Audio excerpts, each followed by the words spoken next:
Pozdrav dragi gledalci, dobrodošli na kanal Digital Lion. U današnjem tutorijalu ću vam pokazati na koji način možete editovati sliku u Adobe Photoshopu i primeniti efekat da vaš lik izgleda kao da je iz crtanog filma, to jest ilustrovan. Ako želite da saznate kako, prijavite se na kanal i gledajte video do kraja. Pre svega ćemo kopirati ovu fotografiju tako što ćemo kliknuti Ctrl+J i ime prvog lejera ćemo preimenovati u main.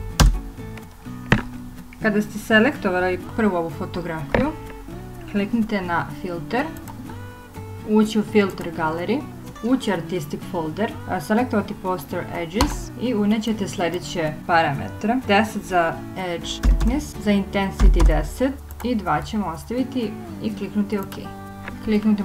Kliknut ćemo na image, adjustment, kliknuti na threshold i prebacit ćemo na 49. Kliknut ćemo OK. Sada ćemo dodati oil painting efekt. Kliknut ćemo na filter i kliknut ćemo na oil painting. Ponovit ćete ista podešavanja kao i ja. 5 za prvo, 2 za drugo, a ostalo ćemo ostaviti kako jeste i kliknuti OK.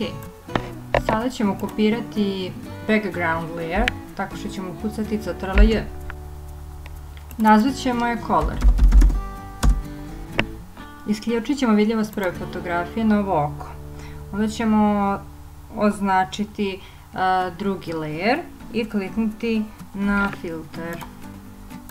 Onda ćemo kliknuti na gallery filter, ući u artistic folder, selektovat ćemo poster edges i unećemo sljedeće podešavanje. Za edge thickness 0, za intensity 0 i 2 za posterization. I kliknite OK.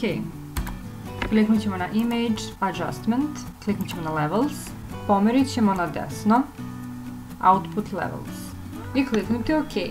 Sljedeće kliknute na image, adjustment, hue and saturation i kliknuti na saturation 40 i kliknuti OK. Kliknut ćemo na filter i kliknuti na oil painting. Unijet ćemo sljedeće podešavanje. Ostavit ćemo 5 za stylization i za clean lines 7, a za ostalo ćemo ostaviti kako jeste i kliknuti OK.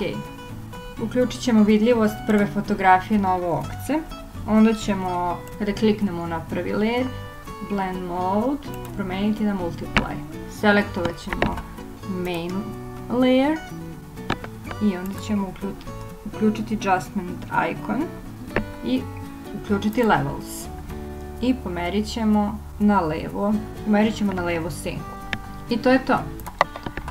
Dobili smo cartoon efekt, to jest ilustrovan lik naše fotografije. Sada ćemo sačuvati ovu fotografiju i opet pogledati kako to izgleda i uporediti sa prethodnom fotografijom. I ovako izgleda naša fotografija. Ovako je izgledala. A ovako izgleda, znači, naš efekat koji smo željeli da dobijemo. Nadam se da ste ispratili sve korake i da ste dobili isti efekat kao i ja.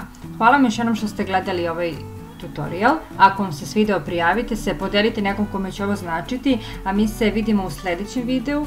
U sljedećem videu radit ćemo manipulaciju slike. Nadam se da ćete ispratiti taj video i da ćete naučiti nove trikove u Adobe Photoshopu i kasnije da naravno možete da unovčite svoje znanje. Hvala vam još jednom, prijavite se i budite u toku. Pozdrav!